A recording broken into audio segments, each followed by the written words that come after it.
Здравствуйте, уважаемые телезрители! В нашу инициативную группу по увековечению памяти и восстановлению доброго имени жертв политических репрессий в Мордовии вошел Евгений Геннадьевич Пашуткин. Евгений Геннадьевич, расскажите, пожалуйста, несколько слов о себе. Меня зовут Евгений, как уже меня представили. Раньше я был координатором штаба Алексея Навального, когда он у нас существовал, потом штаб закрылся. На данный момент я член регионального совета Российской общественной организации «Открытая Россия». Евгений Геннадьевич, расскажите, пожалуйста, какое у вас отношение, как гражданина страны, неравнодушного, к периоду репрессий, которые у нас особенно были сильны в первой половине 20 века? Отношение такое же, как к любому чудовищному преступлению. То есть это преступление было, во-первых, против своего народа, даже, во-первых, против человечности, потом уже против своего народа. Мне очень не нравится то, что сейчас это пытаются как-то оправдать. Сталину снова начали устанавливать памятники. Историю просто фактически искажают. Никто не говорит, например, о первой половине Второй мировой войны, то есть с 1939 по 1941 год. Никто не упоминает, что Сталин фактически был союзником Гитлера, что они вместе атаковали Польшу, что вместе совместно оторвали Львов от Украины. Об этом молчат. То есть я считаю, что Сталин — это ни в коем случае не лидер, это преступник. А как вы считаете, если бы мы в 1939 году за 2 года военным путем не захватили территорию в 23 миллиона людей и не получили последствий от этого, может быть, и не напали бы на нас войска Гитлера, испугавшись? Как считаете? Я думаю, трудно рассуждать, как бы было на самом деле, но сейчас, например, такой аргумент против того, что Сталин атаковал Польшу, это якобы то, что он отодвинул от Советского Союза границу. Было бы логично, если бы не один нюанс, потому что границу-то он отодвинул, но Гитлер все время говорил, что большевики должны были быть уничтожены, о том, что он ненавидит. И глупо было бы ожидать того, что он будет соблюдать условия мирного договора, союзнического договора. И в то время, если бы он отодвинул действительно границу от Советского Союза, он бы не стал в этот момент развязывать русско-финскую войну. А если бы мы не ненавидели Запад, а вместе с ними соблюдали международное право уже в те годы, тогда, возможно, из-за этого Гитлер боялся бы напасть на блок Западной Европы и Советского Союза.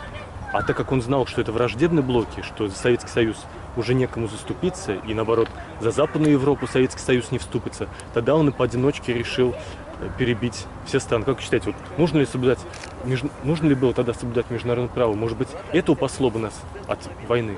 Безусловно, потому что 2 года европейские страны воевали с Гитлером. Франция была за это время оккупирована.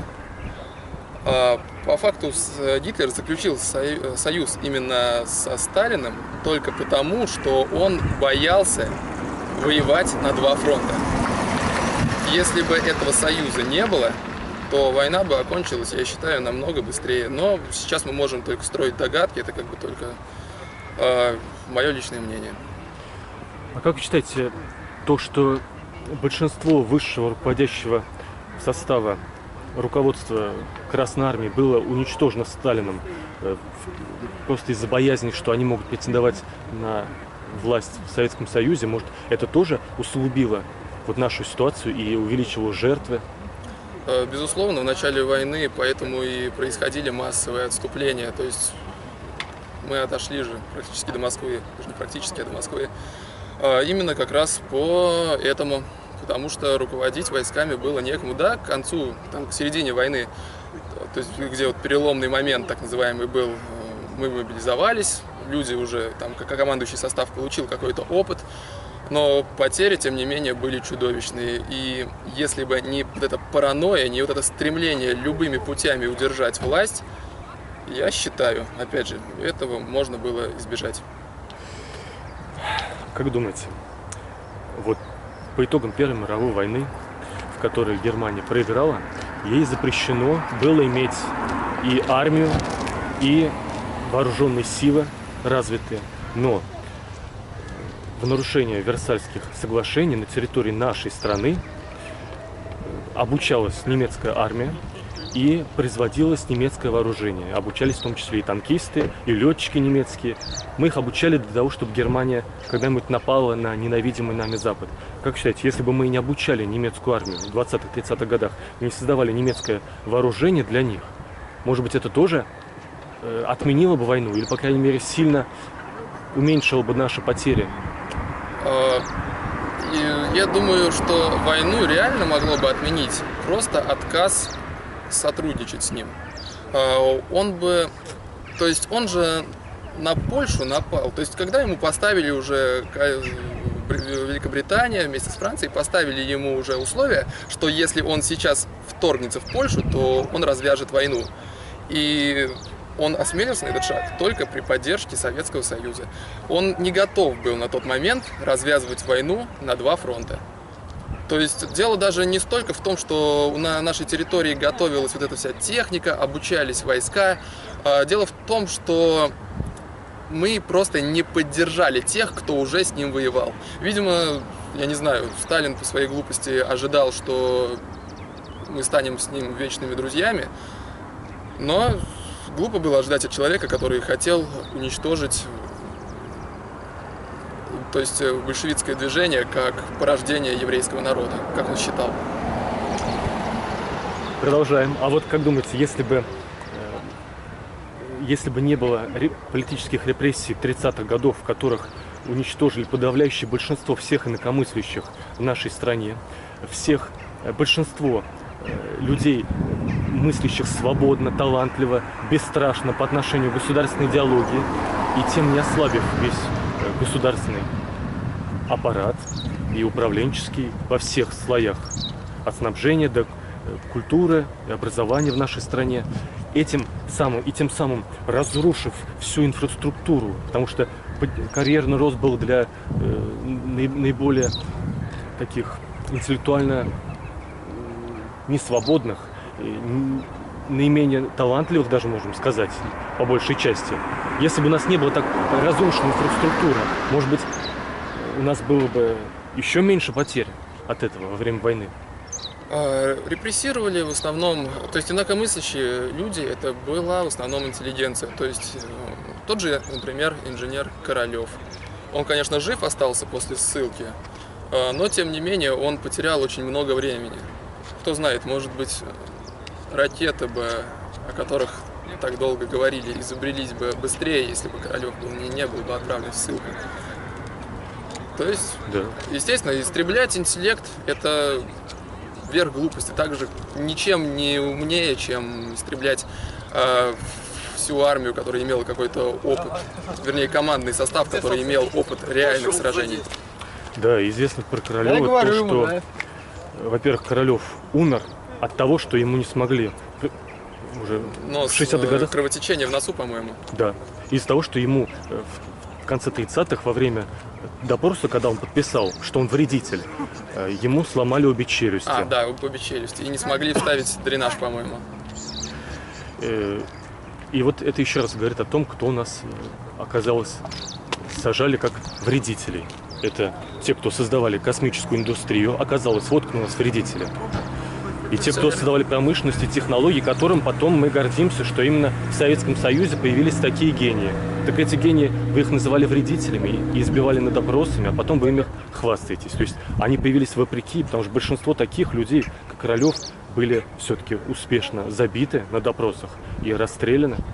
А вот я хочу сказать, а если бы не было вот этой, как сказать, антинародной политики коллективизации, тем более сплошной коллективизации, раскулачивания, то, может быть, и не было бы вот этой усиленной гражданской войны в стране, которая в том числе продолжилась и в 1941 году, когда миллионы людей не хотели защищать советскую власть, потому что они заблуждали.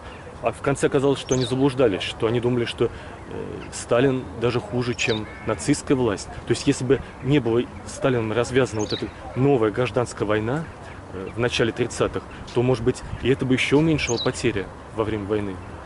Все верно, есть же, писали даже книги об этом. Я сейчас точно автора не назову, память подвела. Но была же книга о том, как раз, что состав был не то, что не подготовлен, состав армии, а в том, что он был просто деморализован. И действительно, например, в Украине царили такие представления, что хуже коммунистов, в принципе, быть уже и никого не может. Да, они ошиблись в итоге, оказалось, что может быть еще хуже. Но тут, по факту, война просто превратилась в выбор между двух зол. И если бы не приказы Сталина о том, чтобы расстреливать, вернее, арестовывать семьи так называемых дезертиров, и если бы вот это отношение политика кровной мести, которая была в душе у Сталина, он ее не сделал государственной политикой по репрессированию семей, даже семей тех, кого он считал своими врагами, это бы, может, уменьшило. И известно, что те сотрудники НКВД, которые организовывали репрессии, и даже те из них, вот более 20 тысяч, которые были арестованы, из них было расстреляно только, по-моему, 3 или 5 тысяч. А остальные, вот около 20 тысяч, они были вначале направлены управлять лагерями, а потом кто-то из них сидел в лагерях, но они потом были направлены в войска СМЕРШ, в особые отделы, штрафбаты, и они потом мешали воевать нашей Красной Армии, расстреливали по делу и без дела, в основном без дела, потому что у нас расстрелы были военных в нашей армии в десятки раз больше даже, чем в Германии. Ну, как считаете, вот если это вот эта кадровая политика Сталина, в котором больных людей направляли вот в особые отделы, они в армии, ну, скажем, не все из них, ну, конечно, но были те из них, которые мешали воевать в нашей стране, то, может быть, у нас еще меньше потерь было бы. Ну, тут ведь все комплексно, я считаю. То есть одной причины несчастья никогда не бывает. Она складывается из множества более мелких причин. Опять же, здесь и союзничество с Гитлером, здесь и вот эта репрессивная политика, и истребление состава, и вот то, о чем мы сейчас говорим. То есть вся вот эта вот общая беда, она складывается вот именно из маленьких бед. Отсюда же и мнение такое было, что хуже большевиков быть никого не может. Именно из-за этой политики. Вот, как вы считаете, когда в середине 30-х годов Сталин ради того, чтобы социал-демократы в Германии не пришли к власти, хотя у них там было треть поддержки, Сталин свою подконтрольную коммунистическую партию запретил ей солидаризироваться с социал-демократами. И именно благодаря вот этой политике, вот этой вредительской политике, международной политике Сталина, Гитлер смог завоевать такую часть избирателей Германии, которая позволила ему дальше стать канцлером. Может быть, вот если бы не такая бездарная внешняя политика Сталина, то и через эту, как сказать, тропинку мы могли бы избежать прихода к власти нацистов в Германии. Ну, исключать такой вариант, конечно, нельзя. Я сейчас, честно скажу, не силен именно в политике Германии, что там происходило. Я знаю, что, да, Гитлер пришел к власти через выборы. В любом случае, мешать оппозиции Гитлера это глупо было. Потому что с самого начала было понятно, я думаю, что это за человек. Потому что даже, хоть пришел он к власти и через выборы, но идеи-то у него всегда были одинаковые.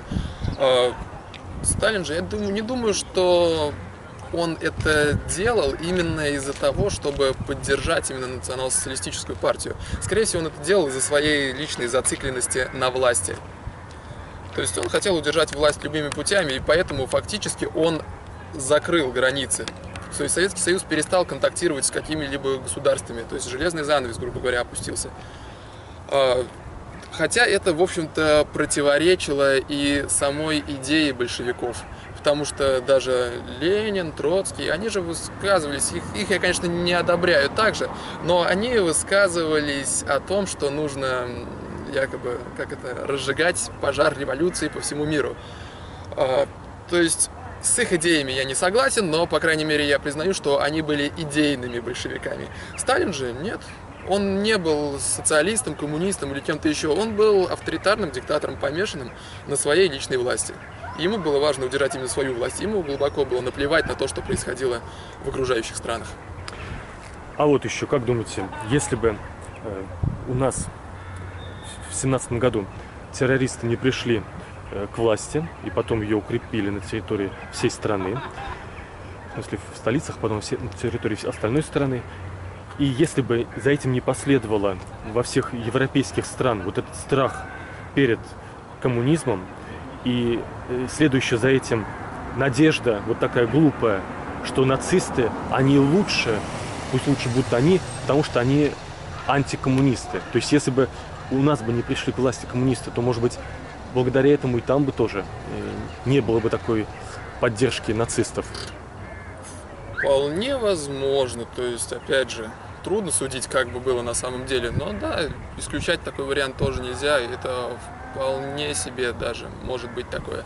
Более того, если бы вот не было вот этой гражданской войны на территории России, не было вот этого кровопролития, то мы бы все это время, пока вот мы воевали между собой, белые, красные, там, мы бы это время что делали? Мы бы все это время развивались. То есть не было бы вот этого отставания. Поэтому, да, вполне себе. Евгений Геннадьевич, вот вы осенью предлагали кому-нибудь из представителей Коммунистической партии Российской Федерации выйти с вами на дебаты по отношению к Сталину, видимо, последствия его политики, оценки его. Вот кроме того, что вы здесь уже сказали, что бы вы еще хотели бы им сказать, чтобы постараться рационально убедить их, что они все-таки заблуждаются, считая, что Сталин принес пользу нашей стране и спас нас даже от каких-то бед? Больше всего меня вот возмутило в их политике то, что у них до сих пор стоят его бюсты. Прям в штаб заходишь, там стоит бюст Сталина. Ну, я не знаю, о какой они могут вообще современной политике говорить, если они вот живут просто откровенным прошлым.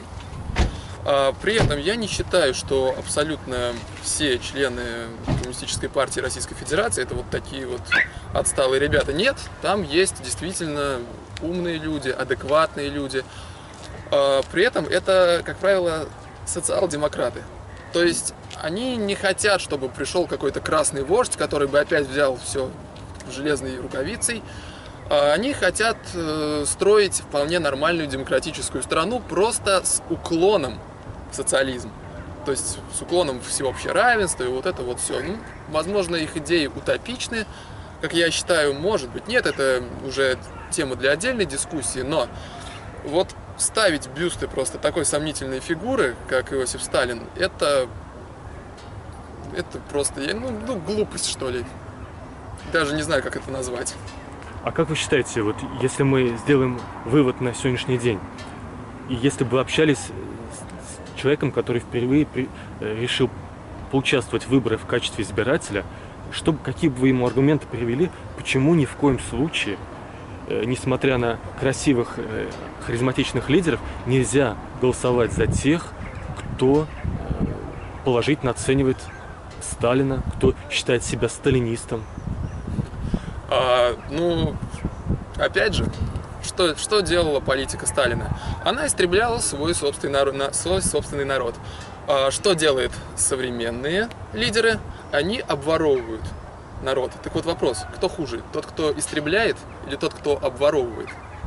Поэтому, если эту власть, я считаю, нужно сменить, но ее не должны менять те, кто еще хуже. Ну, давайте честно скажем, Сталин обворовывал, собственно, народ, потому что коллективизация, и это просто берут просто все имущество, забирают у людей. Все-таки это даже, это хуже, чем сейчас, да? То есть это тоже обворовывание. Обворовывают, Грабеж. то есть, как я когда-то учился на юрфаке, поэтому воровство для меня это тайное хищение. То есть кража это такое тайное хищение, а это уже не воровство, это уже разбой. Но бывают законы антиконституционные, и вот эти были законы о коллективизации, они, по сути, они были... Они нарушали международное право, скажем так. Это из-за закона-то это считать трудно. Это не значит, это воровство, законы. если это вне закона. Да, это даже не законы. То есть то, что они делали, это самый настоящий грабеж. То есть это нормальное как бы государство, оно пишет для своих граждан законы, чтобы регулировать, чтобы людям проще жилось, лучше жилось. А это не законы, это как бандит пришел в село и диктует свои условия. То есть вот что это, я считаю, такое было. А как вы относитесь вообще к такому понятию, как враг народа? Можно ли в каких-то условиях вот вводить такую категорию? Да и сейчас и меня пытаются чем-то подобным назвать. Вот я недавно получил вторую административную статью за нежелательную деятельность. Это, можно сказать, такая демо-версия врага народа. И что? Кто такие у нас сейчас, например, нежелательные люди? Кто тогда были враги народа? Они не выступали против народа, они выступали против власти. То есть фактически враги народа – это просто оппозиция. А оппозиция – это необходимое явление в любой демократической стране.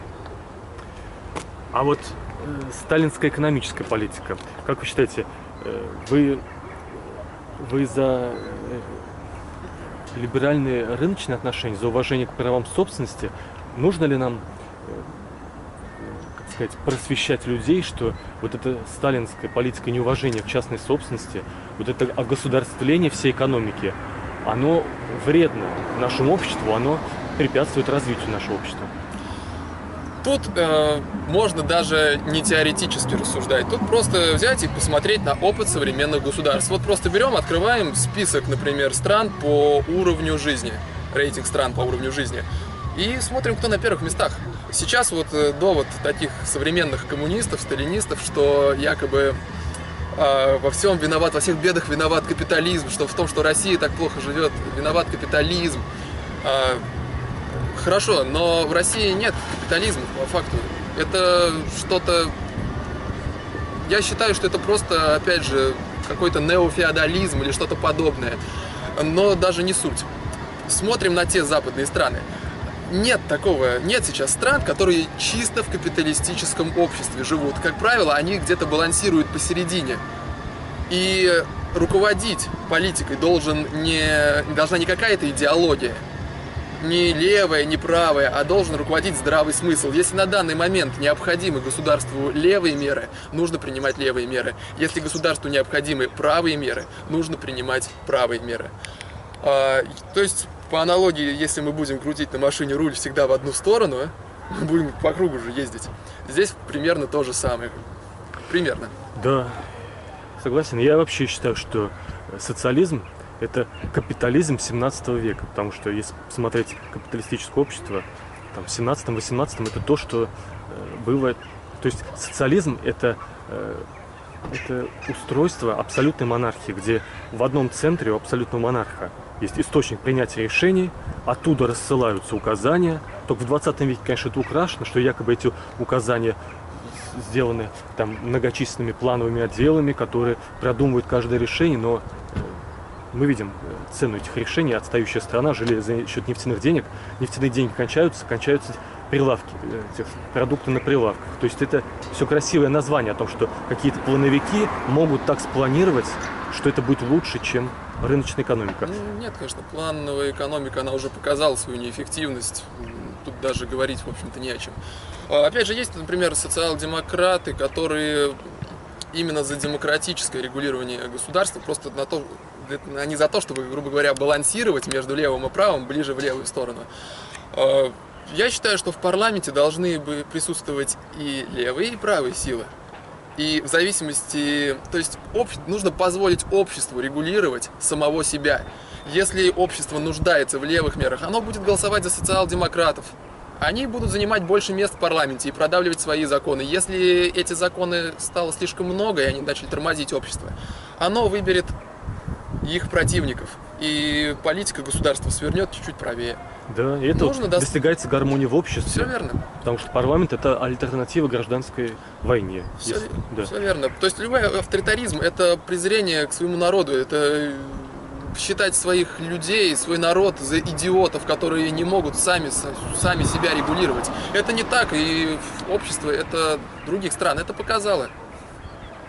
Давайте перейдем к пожеланиям нашей инициативной группы, каждый из которых реализован в десятках регионов нашей страны. И я прошу каждый из них вас прокомментировать. Мы хотим брать пример с тех, как сказать, общественных кампаний, которые уже совершены. Это не беспрецедентное явление, поэтому и региональные власти, я думаю, они пойдут навстречу и реализуют эти пожелания. И это ничего такого сверхъестественного в их реализации нет. Первое наше пожелание в том, чтобы ежегодно проводилась общественная кампания, общественное поминальное мероприятие, например, 30 октября, в День памяти жертв политических репрессий. Поминальное мероприятие, связанное вот с увековечением памяти репрессированных. Как вы относитесь к этому? Я только за, потому что мы же проводим каждый год, например, бессмертный полк. Люди, то есть мы вспоминаем людей, которые героически воевали с фашистским режимом. Так почему бы нам не поминать людей, которые пострадали от режима, который, ну, по факту-то немного чем и лучше оказался? Да, а вот вы сами как политический деятель и представитель, в общем, движения общероссийских, как вы относитесь к тому, чтобы лидеры ваших организаций, они тоже ежегодно выступали в день, допустим, 30 октября со словами соболезнования жертвам репрессий и их семьям, как демократические лидеры, представляющие интересы всего общества, в том числе семей каждой единицы этого общества? Я бы сам с удовольствием участвовал в подобном мероприятии. Опять же, я считаю, например, что любой какой-то политический лидер, даже любой политик, вообще не обязательно он должен занимать какую-то руководящую должность, должен стремиться к тому, чтобы участвовать в подобном.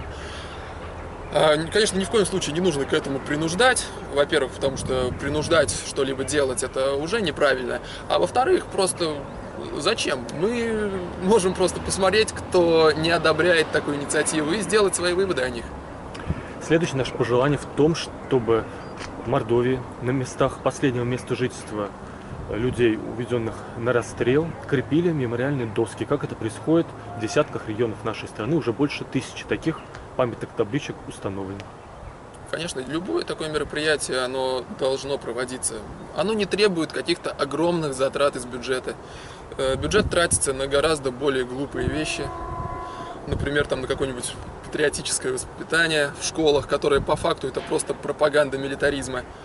Гораздо лучше потратить эти деньги, выйдет еще и меньше, на мемориальные доски, потому что люди должны помнить свою историю, чтобы не повторять ошибок, которые уже были совершены. Согласен. Как вы относитесь к тому, чтобы в центре Саранска был, как в десятках регионов нашей страны, установлен памятник жертвам политических репрессий? Я считаю, что он нужен, конечно же.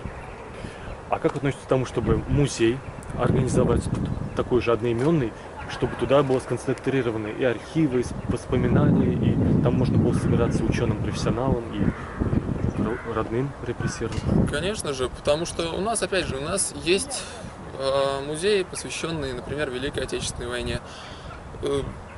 Там погибло множество людей. Это, в первую очередь, память, это, то есть, уважение вот этим людям. И от репрессий пострадало тоже миллионы людей, огромное количество. Естественно, должно быть такое. Вот мы еще, наше пожелание в том, чтобы продолжался процесс реабилитации репрессированных, потому что где-то в середине 2000-х прекратился процесс, видимо, политика изменилась, а вот мы считаем, что все-таки надо продолжить, потому что многие, еще миллионы людей, которые по экономическим репрессиям и по многим другим пострадали, они умерли, и мы их забыли, а все-таки нужно вернуться к этому вопросу и всех до одного репрессировать, кто невинно пострадал от большевистской власти. Это все верно, потому что репрессированные люди, они часто даже То есть вот эта вся процедура, она не проходила через суд. Это делали, то есть, эти НКВДшные тройки. То есть сейчас же у нас, если человека обвинили в чем-то, судили с какими-то нарушениями, решение суда же отменяется, ну, по крайней мере, по закону должно отменяться. И здесь то же самое. Людей судили с нарушением всех норм, всех, то есть, каких-то без какой-либо человечности, что-то, ну, то есть, даже без логики, без какой-либо. Процент оправдательных приговоров у троек был 0,3. И, скорее всего, это оправдательные приговоры выносились, опять же, провокаторам, которые подбивали других людей под статьи. Поэтому, да, безусловно, это репрессированные люди по большей части были невиновны. Поэтому действительно нужно проводить реабилитацию. Историки, которые занимаются репрессиями, этим периодом и, так сказать, исследованием процесса увековечения, они говорят, что многие важнейшие документы, связанные с репрессиями, со Сталиным, они засекречены до сих пор. Некоторые засекречены вновь, из тех, кто были открыты в 90-х годах, а некоторые были даже недавно закон до 2042 года засекречены. Мы считаем, что все-таки нужно вернуться к соблюдению закона о, там, сколько, 70 или 80 лет, если прошло, открывать архивы, несмотря ни на какие «но», потому что эти архивы нужны историкам для исследований, для того, чтобы общество знало правду о нашей стране, понимало вот эту многовековую инерцию развития нашего общества, и чтобы семьи репрессированных без проблем могли знакомиться с делами на своих репрессированных людей, чтобы открывались архивы. Разумеется, от людей нормальная власть, демократически избранная, не должна ничего скрывать от своих людей. Единственное возможное ограничение на распространение информации, если, например, на данный момент это может повредить каким-то интересам на данный момент. То есть, например, и там врачебная тайна, это тайна там следствия, но как только, допустим, если это уже все вред никакой не может нанести никому огласка этих данных, то их нужно оглашать. А какую государственную тайну может нарушить то, что происходило там несколько десятков лет назад в другом государстве? СССР уже нет. Сейчас Россия, поэтому почему до сих пор эти документы засекречены, я не понимаю. И вот нам кажется, что никакой государственной тайны не может быть в, как сказать, географически точно месторасположение мест массовых захоронений расстрелянных людей. Вот у нас в Мордовии нашли только случайно 2 таких места. В Рамаданском районе и на юго-западе Саранска. И мы считаем, что... А это только часть этих мест расстрельных, потому что у нас было еще несколько тюрем. И в Зубополянском районе расстреливали людей, и в Ордатовской тюрьме и еще наверняка были места, а в Саранске наверняка было несколько мест, куда захоранили расстрелянных. И мы считаем, что пора уже, по крайней мере в Мордовии, опубликовать эти места, чтобы их облагородить, привести в цивилизованное состояние и так далее. Как считаете? Разумеется. То есть я только за, потому что, опять же, я не понимаю, какую может опасность нести разглашение этого. Какая здесь может быть государственная тайна? Кому это может навредить? Это могила. Люди в ней уже убиты. Они уже ни о чем не расскажут, никаких государственных сведений. Это глупость. Я не понимаю, почему это происходит. Почему их секретят. И вот последнее наше пожелание в том, чтобы вот уже найдены места массовых захоронений, вот их облагораживать, по возможности искать финансовые возможности для будущего, как это происходит с нашими воинами, которых до сих пор миллионы не найдены на западе нашей страны. Также и с этими местами невинно расстрелянных людей, чтобы их, как сказать, бережно эксгумировать, перезахоранивать с почестями. И в Саранске, на юго-западе, у Богоявленского родника, это ручей Эрефлей называется, там возвести мемориальный комплекс памяти жертв политических репрессий, то, что есть в десятках регионов нашей страны. Конечно, потому что, опять же, у нас вот 4 года назад, в 2015 году, рядом с моим домом прям построили сквер, посвященный 70-летию Победы. надо же такой же построить вот именно в том месте. Ну, не обязательно сквер, может быть, это какой-то именно мемориальный комплекс. Да, в общем, одним словом, это нужно. Уважаемые телезрители, напоминаю, что в нашу инициативную группу вошел самый смелый оппозиционный политик Мордовии Евгений Геннадьевич Пашуткин. Спасибо вам большое. Вам спасибо.